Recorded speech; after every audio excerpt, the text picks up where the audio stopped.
अरे ये मार्लिना, ये तो सिंह बन गई भैया, चेहरा ही नाम बदल दिया। केजरीवाल ने बच्चों की कसम खाई थी, भ्रष्टाचारी कांग्रेस के साथ नहीं जाऊंगा। मार्लिना ने बाप बदल दिया, पहले मार्लिना थी, अब सिंह हो गई। बाहर रहते हैं कि बिना सहारे के चल नहीं पाते। नमस्कार, मैं हूं विजय और स्वागत है आपका सियासत नगरी में। दिल्ली में चुनावी माहौल और गर्मा गया है और अब बीजेपी के पूर्व सांसद रमेश भिदुड़ी के विवादित बयान ने सियासी गलियारों में हलचल मचा दी है। चुनावी प्रचार के बीच भिदुड़ी का एक के बाद एक महिला विरोधी बयान सोशल मीडिया से लेकर राजनीतिक मंचों तक चर्चा का विषय बन चुका है।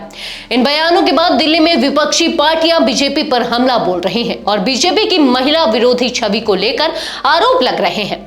खासकर कांग्रेस और आम आदमी पार्टी ने इस मुद्दे पर बीजेपी को घेरा है और भिदुड़ी के बयान को घोर महिला विरोधी करार दिया है। दिल्ली में एक तरफ पार्टी महिला वोटों को अपने पाले में लाने की कोशिश कर रही है, तो दूसरी तरफ ऐसे विवादित बयान पार्टी की साख को बट्टा लगा रहे हैं। असल में यह महिला विरोधी सोच बीजेपी के भीतर बहुत गहरे तक बैठी हुई है। चुनावी सभाओं में मोदी द्वारा किए गए मंगलसूत्र और मुजरा जैसे बयानों से यह सोच सामने आई है।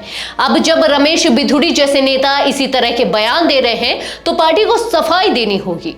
कांग्रेस प्रवक्ता सुप्रिया श्रीनेत ने कहा कि बीजेपी को इस बयान पर माफी मांगनी चाहिए। उनका कहना था कि इस घटिया सोच के लिए न केवल रमेश भिदुड़ी बल्कि बीजेपी के शीर्ष नेतृत्व को भी जिम्मेदार ठहराना चाहिए। राजनीतिक जानकार मानते हैं कि इस तरह के विवाद चुनावों में बीजेपी के खिलाफ एक बड़ा मुद्दा बन सकते हैं। अतीत में कई ऐसे उदाहरण सामने आए हैं जब एक विवादित बयान ने चुनावी परिणामों को ही बदल दिया है। ऐसे में बीजेपी को इस प्रकार के बयानों पर अंकुश लगाना होगा, खासकर जब चुनाव में महिला वोटर्स का महत्व बहुत बढ़ चुका है। यह कोई नई बात नहीं है कि रमेश भिदुड़ी विवादों में घिरे हुए हैं। उनकी कुंवर दानिश अली पर की गई विवादित टिप्पणी संसद में कड़वे किस्से के रूप में याद की जाती है। हाल के दिनों में प्रियंका गांधी पर दिए गए बयान के बाद दिल्ली के सीएम और पार्टी के अन्य नेता भी बैकफुट पर नजर आए थे।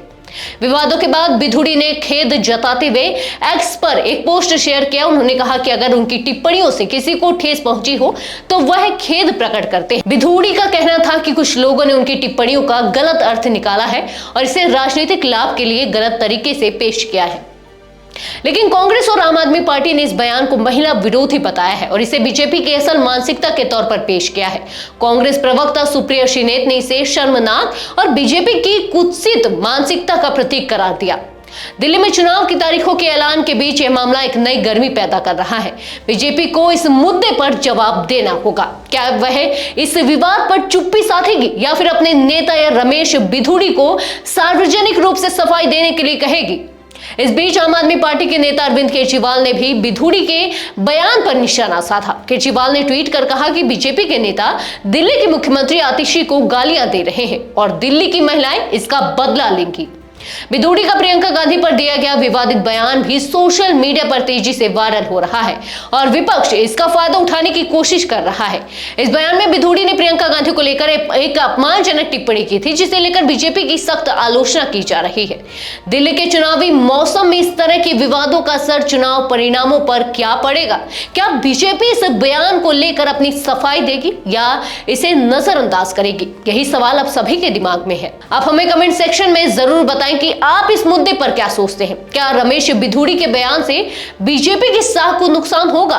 इस वीडियो में इतना ही। अगर आपको हमारा कंटेंट पसंद आया हो तो हमारे चैनल सियासत नगरी को सब्सक्राइब करें और बेल आइकन दबाना ना भूलें ताकि आप राजनीति से जुड़ी ताजा खबरें सबसे पहले पा सकें। धन्यवाद।